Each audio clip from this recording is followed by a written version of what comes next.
Hello, everybody. This is Gerald Salenti, and it's Tuesday, January 14th, 2025. And your new Trends Journal's coming out soon. And here's the cover. Yep. America.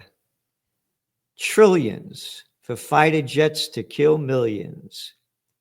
Pennies for firefighting planes to save millions.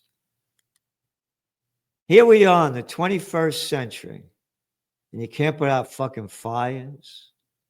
Look at the low-life, stupid pieces of fucking shit running the country in a country near you.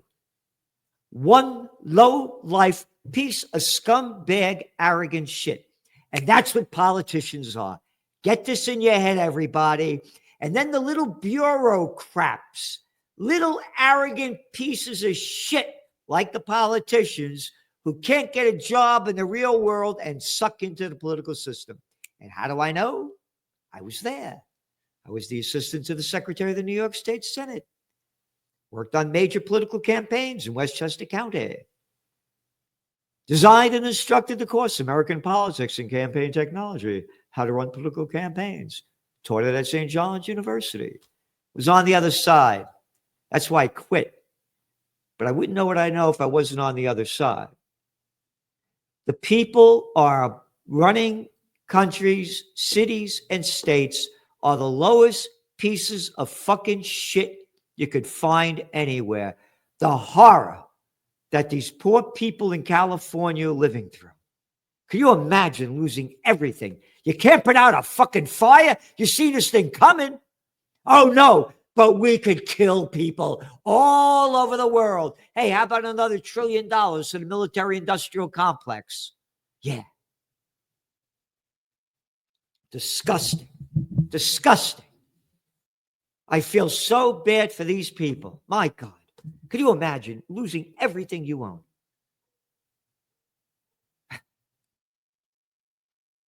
Anyway, on to the markets. The Dow was up today. The wholesale inflation numbers came in a little lower than expected. And so what does that mean? I mean, the guess on the street is that the Fed will only lower interest rates 25 to 50 basis points this year. We say that's not right.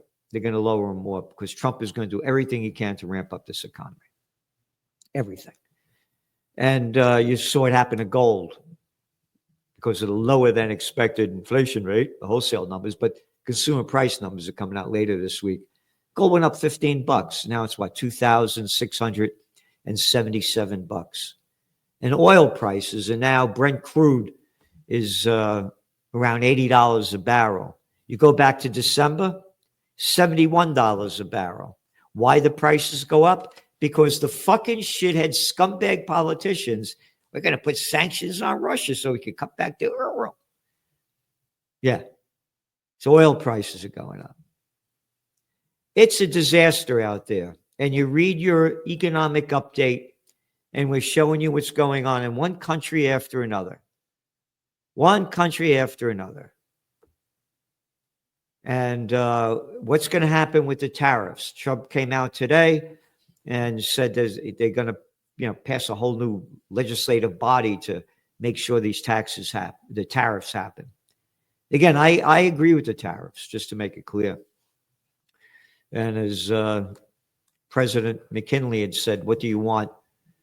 Cheaper prices or higher wages? And I believe in self-sustaining economies. And you can see it by what happened with Russia.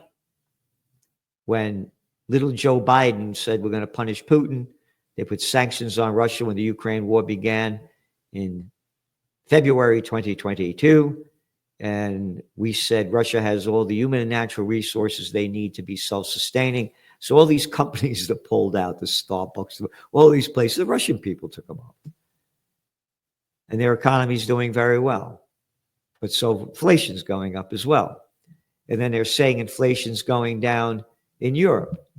And they got to lower interest rates. Inflation's not going down. You look at energy and food prices, they keep going up. Again, the numbers are rigged. People are suffering.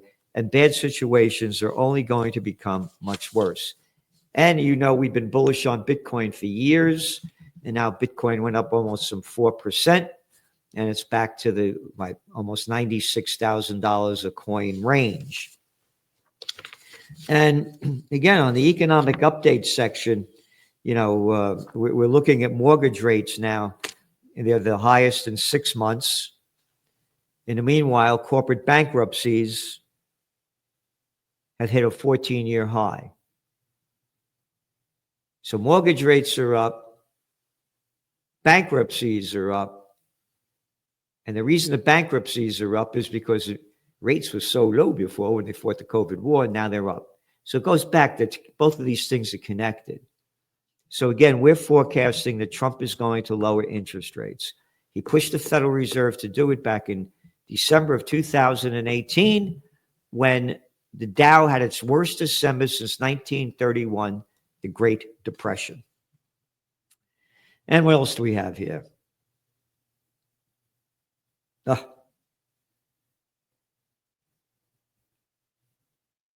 Eurozone economy remains in danger, new data shows. That's right. And we have extensive articles in here. The reasons it's in danger, it's the same shit. Scumbag bureaucrats. The bureaucratic laws that these fuckfaces make up, they're out of their mind.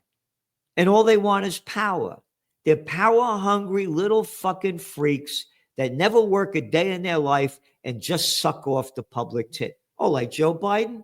What did he suck off the public tit? Was he like 80 years old, 81 years old? He only sucked off it for 60 years? Well, that's all they are, a bunch of public tit suckers. What else do we have here? UK government's borrowing costs reached 27-year high. All right, we're mentioning this because they're saying that the UK, it's the FUCK because of the little fucking shitheads you got running it, is in stagflation. It's not stagflation. The economy is declining and inflation's going up. And dragflation is going to be one of your trends this year. You're going to see it continue to increase, declining economic growth and rising inflation. And what else? This guy, this mealy mouth, the guy in Argentina. This is a guy that loves Trump, brags about him, everybody bragging about him. Oh, he just released the tariffs in Argentina. But he did away with the tariffs? That's right, he's doing away with the tariffs so cheap products could come in. That's the opposite of what Trump is saying. He wants higher tariffs so manufacturing could increase in America. But what this guy's doing now, say goodbye to manufacturing in Argentina. Yeah, it'll lower inflation. That's right. And it'll lower wages as well. So that's what he's doing. But they don't talk about that. Each week we had the bigs getting bigger. And we said when the Trump administration comes in, you're going to see merger and acquisition activity, M&A activity increase because it was on a big decline when interest rates went up. Well, boy, oh boy, it's already changed. The M&A activity is increasing and the bigs are just going to get bigger. And then there's the Israel war.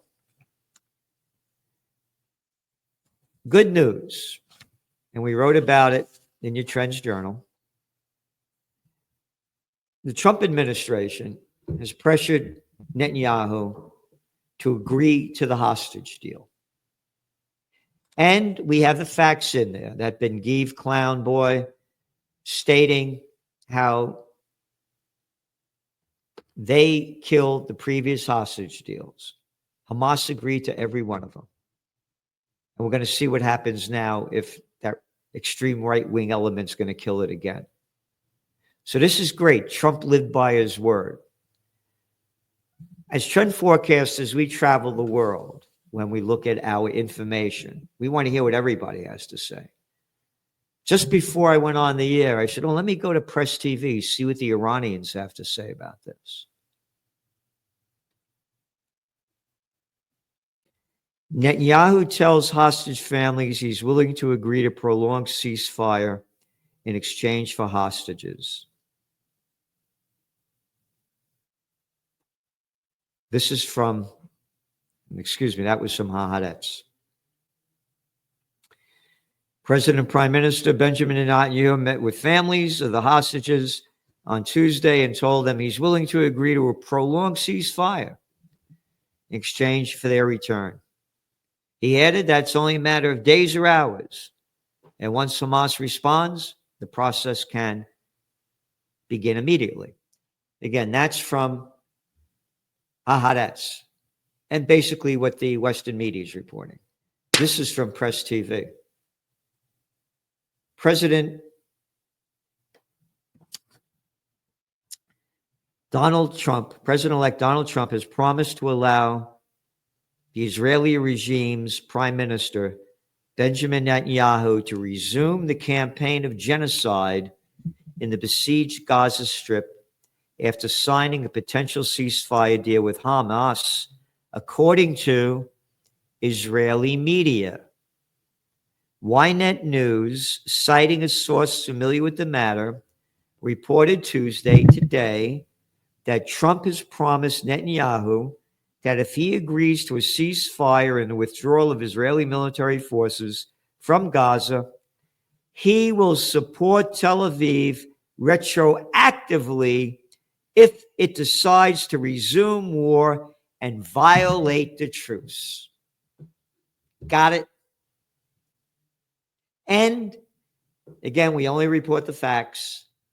Israel, as they're writing this thing and agreeing to it, they just killed over a dozen Palestinians last night. In a post on X, Palestinian journalist Mohammed Shehada also noted that in addition, Trump had promised Netanyahu to remove the sanctions on the controversial spyware company NSO Group, which has sold its Pegasus spyware, one of the world's most notorious hacking tools, to several countries. Trump's gift back also allows the Israeli regime to continue with its land grab in the occupied West Bank, he added. So, as we say in the Bronx, bullshit has its own sound. So is this whole thing a farce? What's going to happen? Meanwhile, the Ukraine war is heating up. Again, Trump said he was going to end it in 24 hours after elected. Now it's either 100 days or 6 months. And this is reported.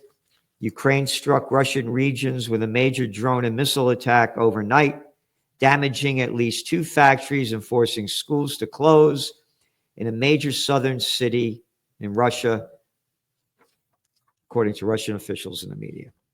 So what's going to happen here? Where's this going? Because one of your other articles is Trump is pushing NATO to increase their defense budget by 5% from 2%. Oh, great. You're going to build a bigger military? What are you wasting your fucking money for? You go to war against Russia, it's going to be the end of life on Earth. There'll be nuclear annihilations. All these planes and boats and all this crap isn't going to be worth shit. But that's the stupidity of what's going on. And again, a whole article, many of them on the Israeli war. Great article in here by Gregory Mannarino.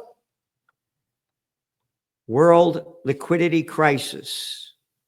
We are in one.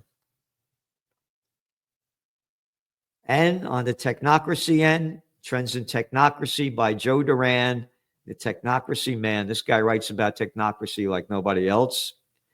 Also, his Trends in Cryptos, Trends in Geopolitics. Yep. Oh, this is one article after another. Can Musk become kingmaker in Germany with his AfD support? Musk is telling everybody around the world what they should do. What bullshit this is. I mean, but everybody got to listen to Musk. I'm the richest man in the world. You listen to the shit that I put out. Everybody else, shut your fucking mouth. You're not a billionaire. You can't say anything. And again, we have Trends I Views.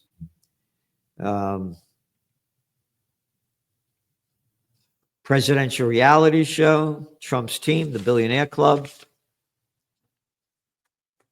trends in high-tech science, trends in AI. That's just some of it.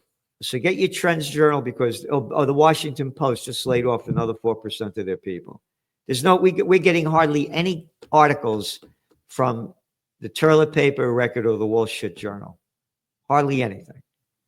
And they're $5 a day for the Wall Street Journal and $4 a day for the New York Times. The Trends Journal is $2.56 a week. The more subscribers we have, the more people will know the truth. And the more people that know the truth, the better the opportunity of changing the direction of this world and bringing it into a higher level, which has been stolen from us. And tomorrow, don't forget to tune in, Celente and the Judge. I'll be on with Judge Andrew Napolitano. Boy, there's nobody like that cat when it comes to the Constitution, the Bill of Rights. Two things that rob him from us. So again, the Trump administration next week, well, he'll be president. Let's see what happens, and let's see what he's doing. Will it be honorable, or will it just be more BS? We'll see. But again, I was really upbeat about what happened in him forcing Israel to sign that peace agreement. But all of a sudden, just before I went on the air, I read that article from Press TV about how this might be a frame-up. They get the hostages back and just ramp up the war again, and then they'll blame it on something that Hamas or the Palestinians or the Iranians might have done. So thanks for tuning in. See you tomorrow.